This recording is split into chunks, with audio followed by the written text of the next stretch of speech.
on Wednesdays, when he's not busy doing 50,000 other things, we occasionally have Andy Greenberg on the show with us. Many-year Omaha leader, business consultant, media guy, annoyingly optimistic and positive all the time. And he's moved that whole thing to Florida, and the whole state's happier now, okay? But he's with us today. And, Andy, great to have you with us. Always a pleasure, Clint. Sorry I missed you last week, but I always enjoy listening to your show. Look, if mother-in-law wants you to do something, pal, you better do it. I know that from my own experience. I would never have a problem with that. You are with is he 13 or how old is our young man today? Ben Cohen, who's on the line with me, is 13 years old, and he is an astute political observer, even to the fact where he has announced his candidacy for presidency, and this is very serious, in the year 2040. And as a matter of fact, Clint, a local newspaper was so intrigued by Ben's story that they ran a front-page article profiling Ben and his pursuit of the 2040 White House occupancy. So I'd like to introduce the Omaha audience to Ben Cohen. Ben, you're on the line, right? Yep. Excellent. Hey, so Ben, I got one question before you take over the interview, Andy. Ben, with the choices we've got this year, Clinton and Trump, why are you waiting 24 years to run? I know you got to be 35 to be eligible. I think we could get that written out. Why don't you jump in right now, Ben, and take over this mess? Trust me, if I could, I would, but I am not old enough yet, and trust me, if I do. could, Somehow I would. do already. Welcome to the show, Ben. Go ahead, Andy. And I know Ben is very serious about that, and to the point, Ben, I guess the question that I had when I first got involved with you is, why are you so serious about running for president? I mean, people who are 13 years old, they've got other things on their mind, but your pursuit is set for the year 2040. Why are you so serious about this? Well, because I see that with my energy and enthusiasm, I can get a lot more done when I'm president while I'm a young man. And I see that my policies will work better as close in the future. And I see, my policies on, social policies, on veterans, they deserve respect, healthcare and housing paid in part by the government. Education needs to be refined where every child knows what they need in order to live a successful life. We need to find more alternative energy sources. So in the future, if the oil runs out, then we have alternative energy. And we need to have more housing and college opportunities for people who cannot afford them. And we need more agreement between the president and Congress and between the two political parties. And these are the platforms that you've developed today. So if these are your platforms today, one can only imagine the policies you're going to be coming up with in the year 2040, because obviously it shows how much thought you've put behind it. But I guess what really gets me inspired and interesting is what first got you involved in politics to begin with? When did you get interested in that? What was the turning point?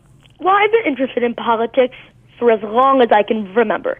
But I think the first time I really understood my aspirations was when I was 9 or 10, and I read a constitution that was in my 5th grade teacher's classroom.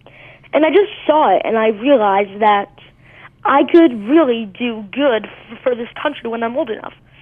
And then now at my bar mitzvah, when I decided that I was running, I realized that 2040 was the first year that I could run, so I said that is a perfect year to run.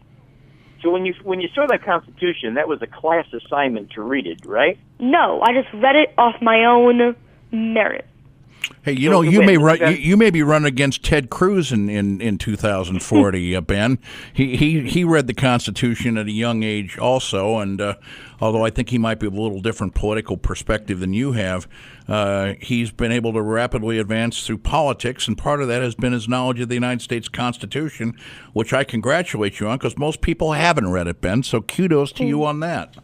Thank you. Yes, and maybe as just a point of political humor, Donald Trump, and this is strictly humor, of course, Donald Trump might want to call you as a tutor to read the Constitution. Andy, you and I will follow Hillary around with a diazepam shot kit for her in case she falls down again. No, we go on and on and on about these things, Ben. But you're in Florida. You're in the Sunshine State. It's what we call a swing state. Explain to our listeners the significance of what swing state's going to mean in this election, Ben. Well, in this election, you have your hardcore Democrat states, which usually always always cast their electoral votes for Democrats. Right. And you have your Republican states, which usually cast their electoral votes for Republicans. But especially this year, when the choice is so big, these swing states, which have alternated over the years, they are the most important states, because even though some may be small in votes and some may be very high in votes, they all make a difference, because one state can make the difference between the Democrats winning the office or the Republicans winning the office. Very, very true. And of course that was true in the Gore election when the seniors here didn't know how to punch the right hole. Now, you still haven't gotten over that one. Neither have I. I wish they both could have lost in 2000. That would have been good for everybody. So Ben, what are your political leanings? Explain to us what your leanings are, and give us some explanation as to why. Well, I agree with some Republican ideals, but I mostly agree with the ideals of the Democratic Party. And I believe that the government's role is to provide stability and equality and opportunity for all of their citizens. Like, I agree with the Democrat policy on education, but I disagree with Obamacare, because I don't think that people should be punished for not having Medicare. And I think that if they want to have the government health care, they should be allowed to, but you definitely should not be allowed to force them to have it. So one of the things that you would do if Obamacare is still around in the year 2040, would it be your position to abolish Obamacare if in fact it's still around and for some reason proven effective during the past 35 years? Well, if it is still around, it'll depend if it has done good or bad in the 25 years. 25, yeah. Until I run. And if it has done successfully, then I will keep it. If it has not, then I will alter it to fit the needs of the country at that time. Excellent. So your ideals are one of flexibility. And with that being said, as you watch at 13 years old the candidates duking it out for votes, how do you think they're running their campaigns? Do you agree with the way they're running the campaigns, or would it be different than the way you would run yours? Well, I think the way the candidates today are running their campaigns is the wrong way for politics. Like, I think that the candidates are focusing too much on the candidates themselves and trying to prove one is unfit to serve office. And they're not focusing enough on the issues. Like, if they focus more on the issues, then the people, the citizens who are voting for them, would have a better idea of what they are and what they stand for, and then they will be able to make a better decision. Andy, I got to jump in here a minute, because I was just going to tell our listeners we're interviewing Ben Cohen in Florida today with Andy Greenberg. Ben has announced his candidacy for the White House in 2040. That may seem far-fetched, but I got to tell you, Bill Clinton went to a Boys State event at the White House in 1961, met JFK famously, and became president 31 years later in 1992. So you're not that far out by having these kinds of aspirations. And I think Ben Cohen has just given us more political wisdom and a better understanding of the issues than anything you're going to hear on CNN, MSLSD, or Fox News. Tonight, if you start listening at 5 and go to midnight, Ben Cohen has just upstaged those boys. So Absolutely a great grasp of the issues. I'd like to make a Republican out of you, or a conservative if we could, Ben. So I'll need to do a follow-up. I know Andy has not schooled you in the finer points of conservatism yet, and it would seem that you're a moderate to liberal, and that's fine with me, and I understand that. That's a youthful indiscretion. You've got a couple of senators down there I think are vulnerable. This guy Bill Nelson's been in forever. He's a former astronaut. I think he was oxygen deprived while in space. And then, of course, Marco Rubio has been a national joke for the last 12 months. I think you've got a shot at the U.S. Senate down there in about 8 years, buddy. I wouldn't give up the ghost just yet. You might want to run for Senate in your early 20s. What do you think? That's a very reasonable idea. I'll have to look into that, and then I may do that. Well, look, No, and Andy, you've got your next major client there. There's no doubt about it. We got to put a media plan around him. But what he has is first of all, he's highly intelligent. He's very personable. He speaks well. He knows the issues, and he's authentic.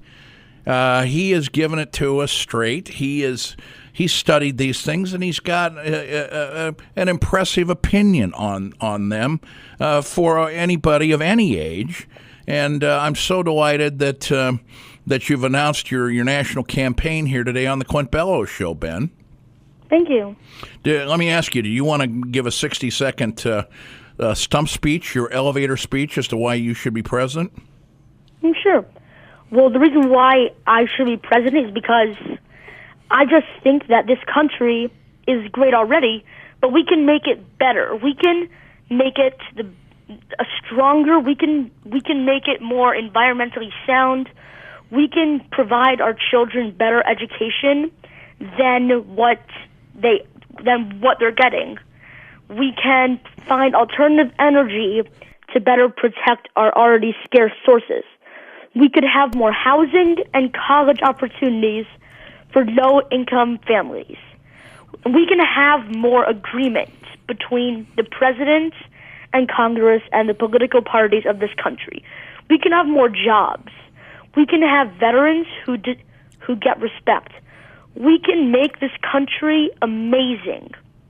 Well, I'll tell you what, I can do that. You've got my vote, and for those of us out there who sometimes think that the younger people, and I guess you're a pre-millennial, Ben. I don't know if you even qualify yet to be a millennial. You're too young to fit in that. You're right on the cusp, aren't you, of becoming a millennial? And I'm not sure that term is worthy of you. I'm pretty sure it's not. But I congratulate the fact that you are looking at this thing and looking at the future in a very positive way. And that's something we, and me as much as anybody, need to get that fresh perspective and begin to view things that way again. And if you keep hanging around with Andy Greenberg, you can't help but be positive because he doesn't know any other way to be. In spite of my urgings to him to become a realist, he refuses, and probably that's a good thing. Ben, we will look forward to talking to you again sometime during the campaign in the near future. Okay, thank you. Thank you for joining us. That's the newest declared candidate, and I think the only one for the 2040 presidential election, Ben Cohen. Andy Greenberg, thank you so much for bringing Ben to our attention. Always a pleasure, and we wish him not only luck, but we're ready for him to take charge. We need Ben Cohen. We need, you know what? I think we do. We need leadership, and this young man has it in spades. It's something that's sorely lacking in Washington, D.C. And Andy, thanks for being on the lookout, and we'll look forward to talking to you next week, hopefully. Same here. All the best, Andy Greenberg. Time's 5:49. We'll be back on the Clint Bellows Show here at The Answer, Omaha's Conservative Talk, in just a moment.